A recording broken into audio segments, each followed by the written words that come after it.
هون أصدقائي عم حرك البشاميل، وللأسف خلصت عندي جرة الغاز، اضطريت أحطها على الليزرية. إذا عندكن ليزرية حطوها على 800.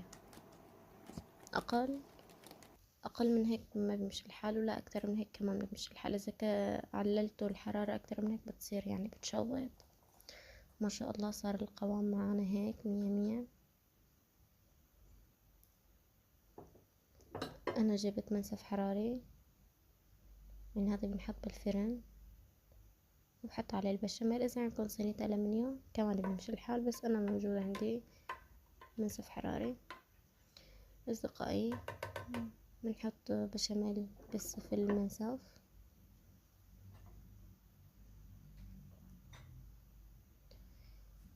بسم الله الرحمن الرحيم. هلا بنحط المعكرونة كيف بدكن انتو اعملوها. في عالم بتخلط البشاميل مع المعكرونة كله مع بعضه، أنا لا، بدي أعمله طبقات أزبط يعني. وانتو طبعا اللي بريحكن اعملوه. أهم شي نفرد المعكرونة مزبوط، إن شاء الله يصير مكان أكتر من مكان.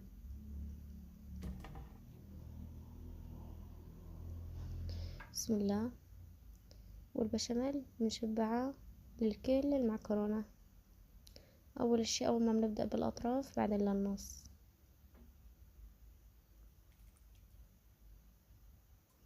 بسم الله.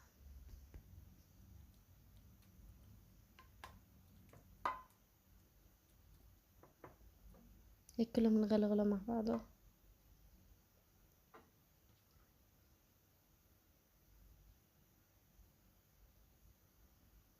هنا أصدقائي بدي أحط اللحمة.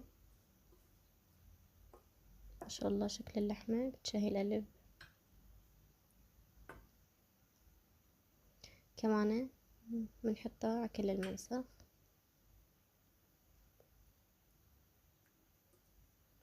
عشان يصير كل الجهات فيها لحمة.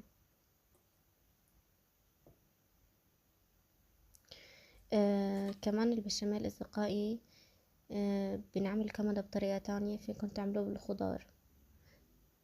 هاي إن شاء الله بعملكن إياه المرة الجاية.